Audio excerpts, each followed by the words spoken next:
The practice of vipassana, or insight meditation, is the effort to understand correctly the nature of the mental and physical phenomena within one's own body. Physical phenomena are the things or objects that one clearly perceives around and within one. The whole of one's body constitutes a group of material qualities. Mental phenomena are acts of consciousness or awareness. These are clearly perceived whenever things are seen, heard, smelt, tasted, touched, or thought of. We must make ourselves aware of these mental phenomena by observing them and noting thus: seeing, seeing; hearing, hearing; smelling, smelling; tasting, tasting; touching, touching; or thinking, thinking.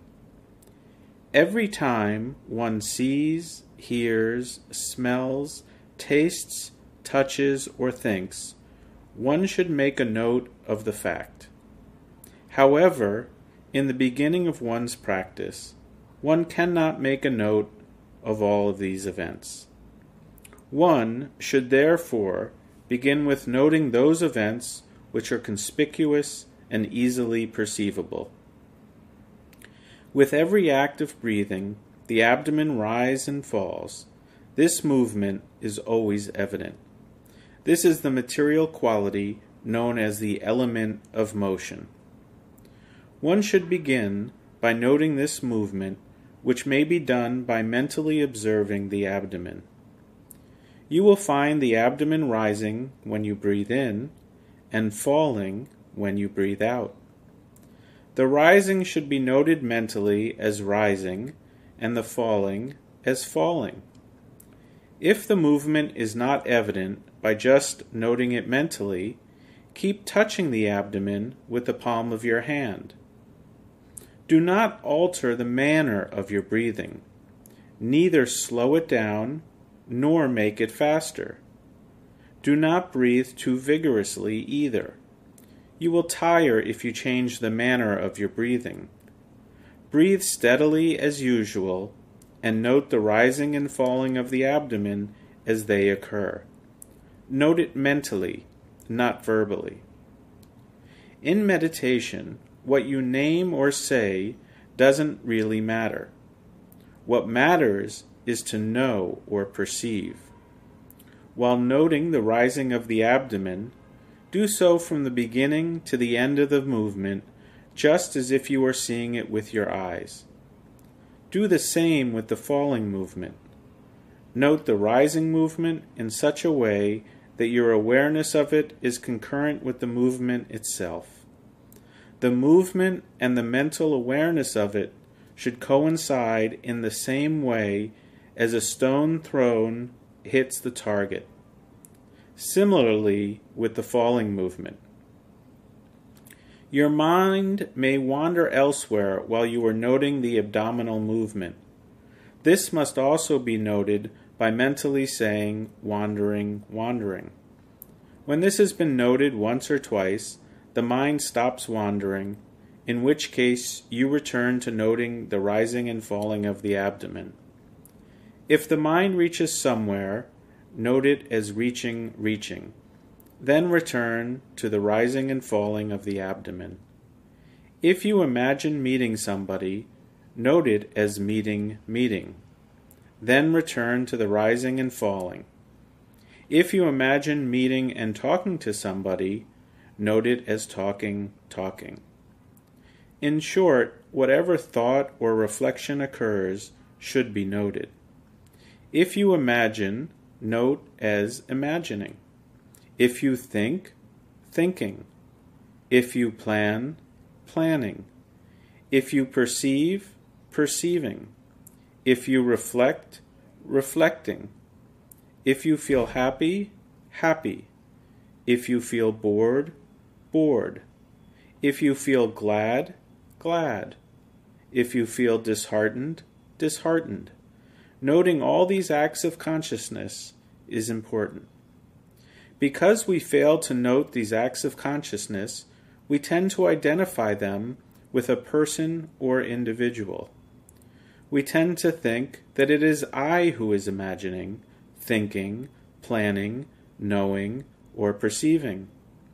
We think that there is a person who, from childhood onwards, has been living and thinking. Actually, no such person exists. There are instead only these continuing and successive acts of consciousness.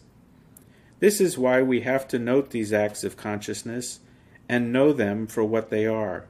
So we have to note each and every act of consciousness as it arises.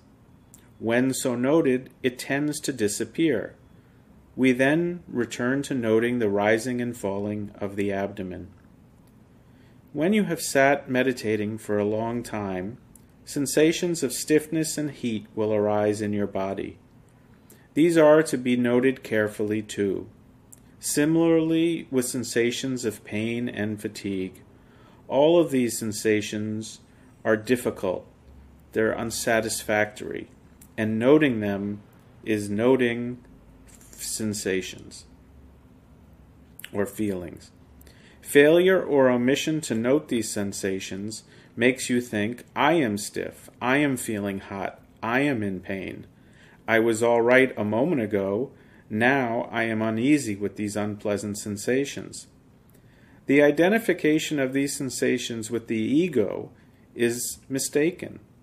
There really is no I involved, only a succession of one new unpleasant sensation after another. It is just like a continuous succession of a new electrical impulse that light up a lamp. Every time unpleasant contacts are encountered in the body, unpleasant sensations arise one after another. These sensations should be carefully and intently noted, whether they are sensations of stiffness, of heat, or of pain. In the beginning of one's meditation practice, these sensations may tend to increase and lead to a desire to change one's posture. This desire should be noted, after which the meditator should return to noting the sensations of stiffness, heat, etc. There is a saying, patience leads to bliss. This saying is particularly relevant in meditation practice. One must be patient to meditate. If one shifts or changes one's posture too often because one cannot bear the sensation of stiffness or heat that arises, good concentration cannot develop. If concentration cannot develop, insight or understanding cannot result, and there can be no attainment of profound peace. This is why patience is needed in meditation. It is mostly patience with unpleasant sensations in the body, like stiffness, heat, pain, and other unpleasant sensations. On the appearance of such sensations, one should not immediately change one's posture. One should continually, patiently noting stiff, stiff, or hot, hot, as the case may be. Moderate unpleasant sensations will disappear if one notes them patiently. When concentration is strong, even intense sensations tend to disappear. One then reverts to noting the rising and falling of the abdomen. One will, of course, have to change one's posture if the sensations do not disappear even after noting them for a long time, or if they become unbearable. One should then begin by noting wanting to change. If one raises the arm, note it as raising. If one moves, note as moving. This change should be made gently and noted as raising, moving, and touching. If the body sways, note swaying. If you raise the foot, note raising. If you move it, note moving. If you drop it, note dropping. When there is no movement, return to noting the rising and falling of the abdomen. There must be no gaps, but continuity between a preceding act of noting and a succeeding one, between a preceding state of concentration and a succeeding one, between a preceding act of intelligence and a succeeding one. Only then will there be successive and ascending stages of maturity in the meditator's understanding. Knowledge of the path and its fruition are attained only when there is this kind of accumulated momentum. The meditative process is like that of producing fire by energetically and unremittingly rubbing two sticks of wood together to generate enough heat to make fire.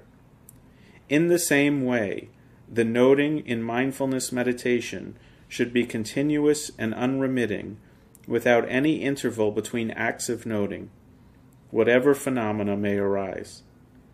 For instance, if a sensation of itchiness intervenes and the meditator desires to scratch because it is hard to bear, both the sensation and the desire to get rid of it should be noted, without immediately getting rid of the sensation by scratching.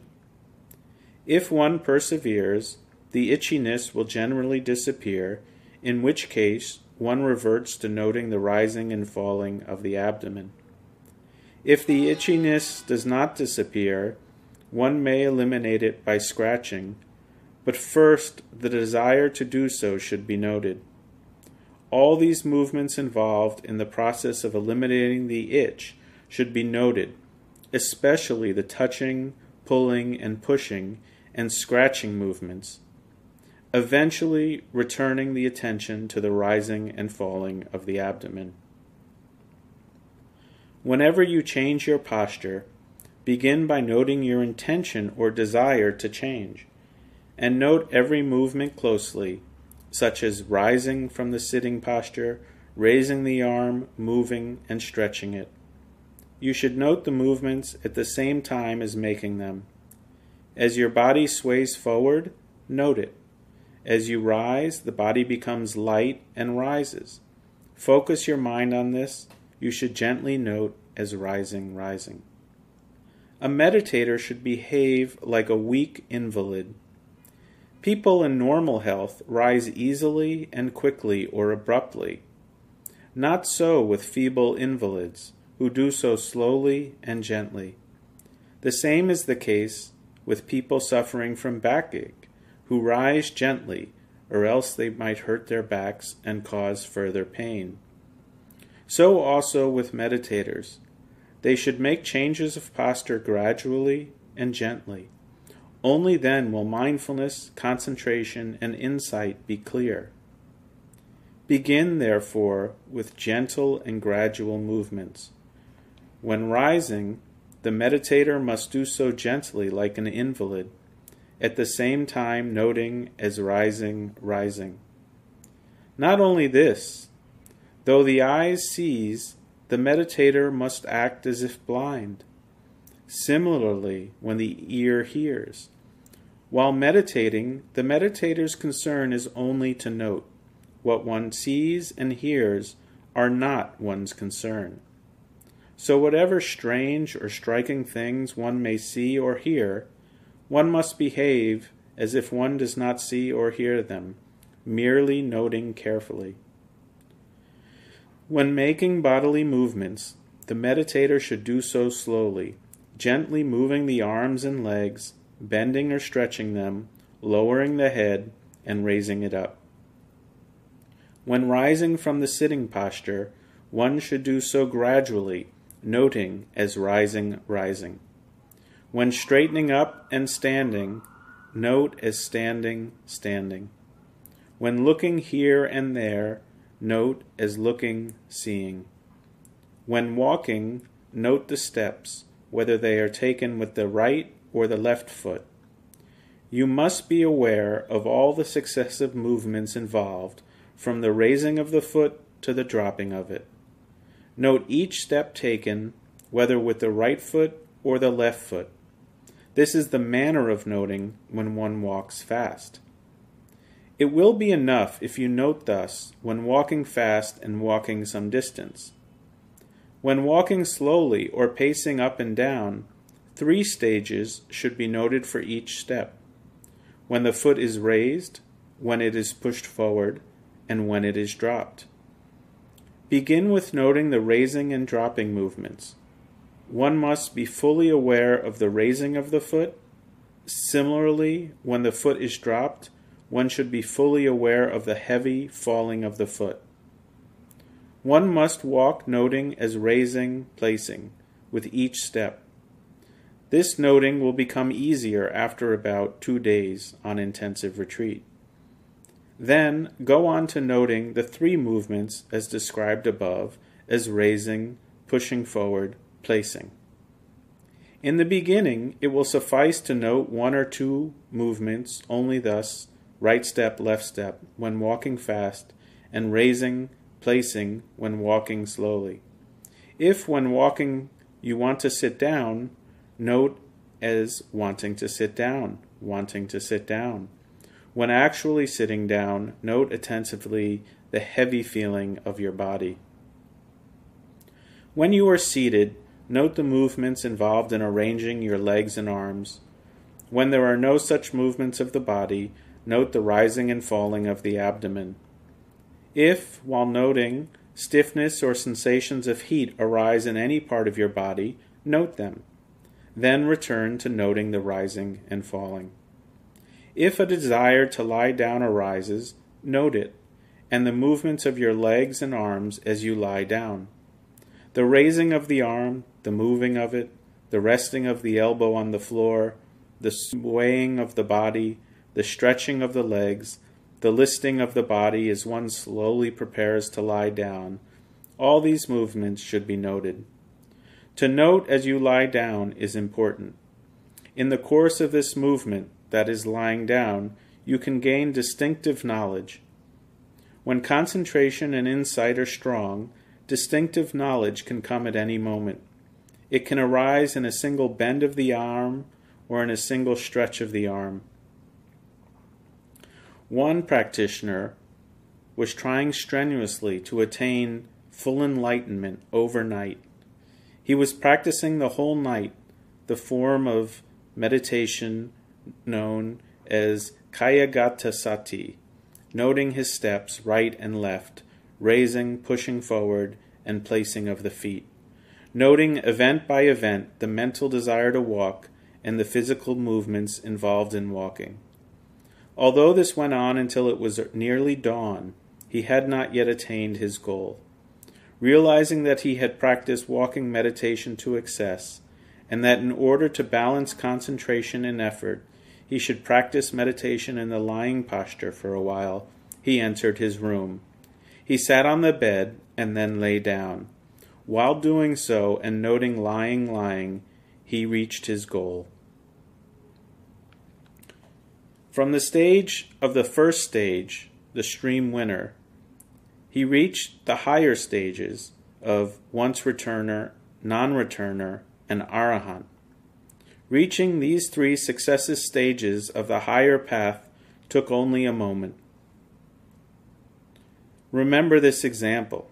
Attainment can come at any moment and need not take long. That is why meditators should always note diligently. One should not relax one's efforts thinking this little lapse should not matter much. All movements involved in lying down and arranging the arms and legs should be carefully and unremittingly noted.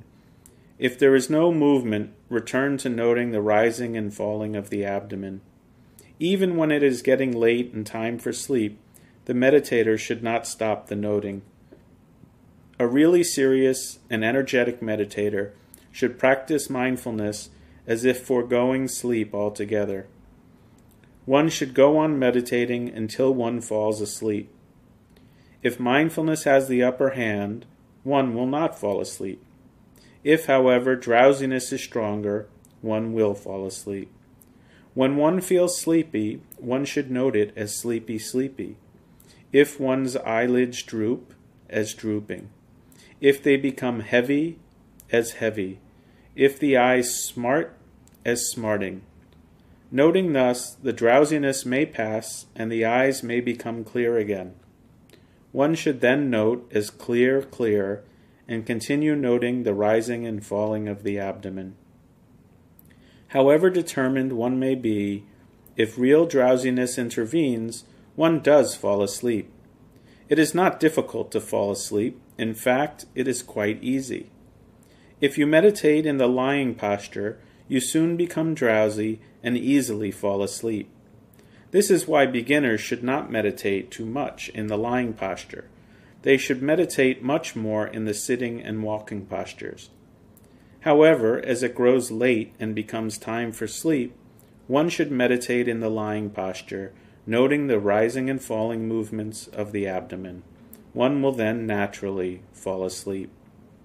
The time one is asleep is the resting time for the meditator, but the really serious meditator should limit sleep to about 4 hours. This is the midnight time permitted for intensive meditation. 4 hours sleep is quite enough. If, in the beginning, 4 hours is not enough for health, then you may extend it to 5 or 6 hours. 6 hours sleep is clearly sufficient. When one wakes, one should immediately resume noting. The meditator who is really intent on attaining the path and its fruition should rest from meditation only when asleep. At other times, in all waking moments, one should be noting continually and without letting up. That is why, as soon as one awakens, one should note the awakening state of mind as awakening. If one cannot yet be aware of this, one should begin with noting the rising and falling of the abdomen. If one intends to get up from the bed, one should note as intending to get up. One should then note the movements one makes as one moves one's arms and legs. When one raises one's head and rises, one notes as rising. When one is seated, one notes as sitting. If one makes any movements as one arranges one's arms and legs, all of these movements should also be noted. If there are no such changes, one should revert to noting the rising and falling movements of the abdomen. One should note when one washes one's face and when one takes a bath. As the movements involved in these acts are rather quick, as many of them should be noted as possible.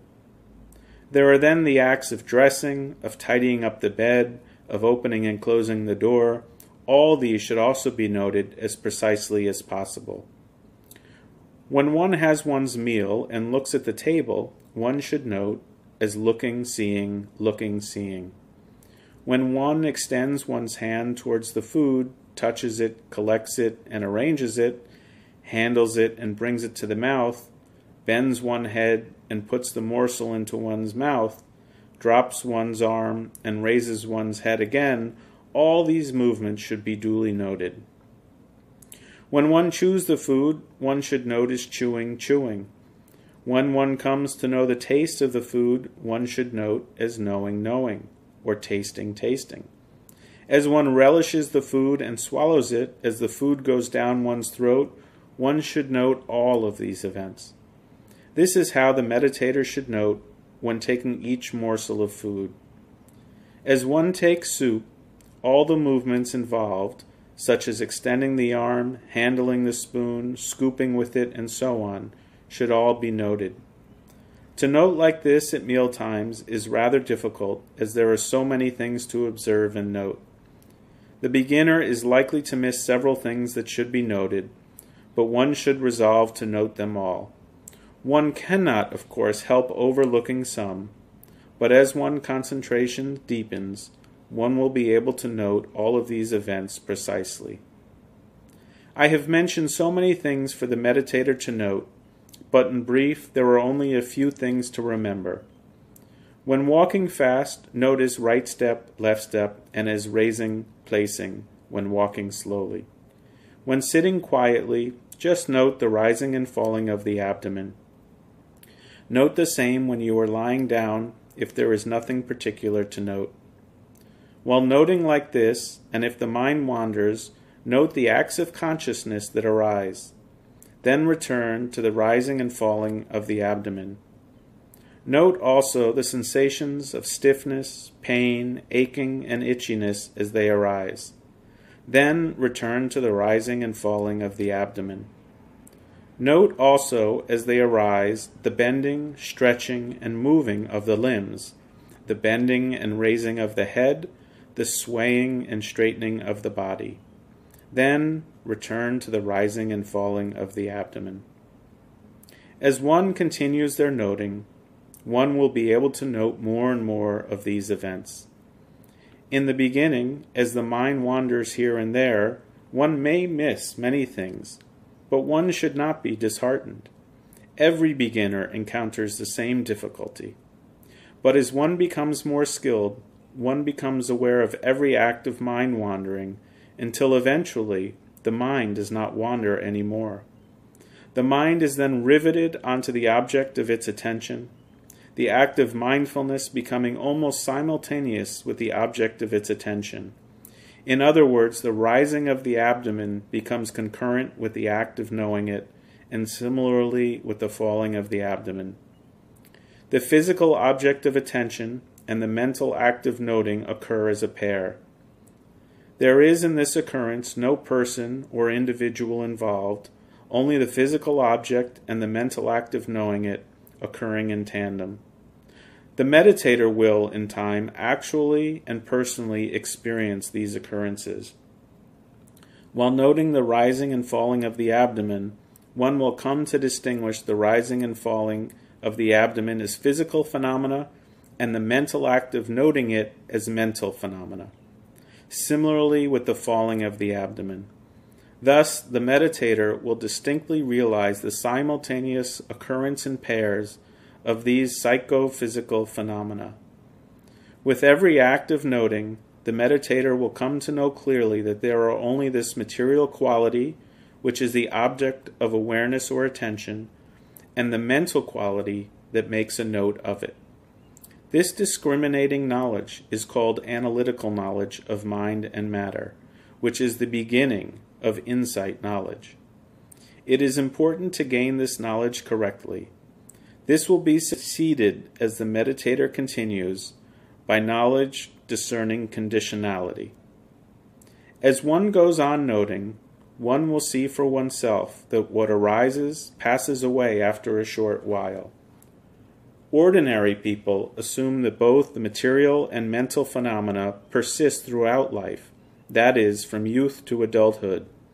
In fact, that is not so. There is no phenomena that lasts forever.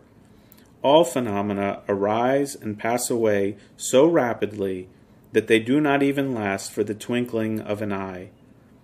One will come to know this personally as one goes on noting.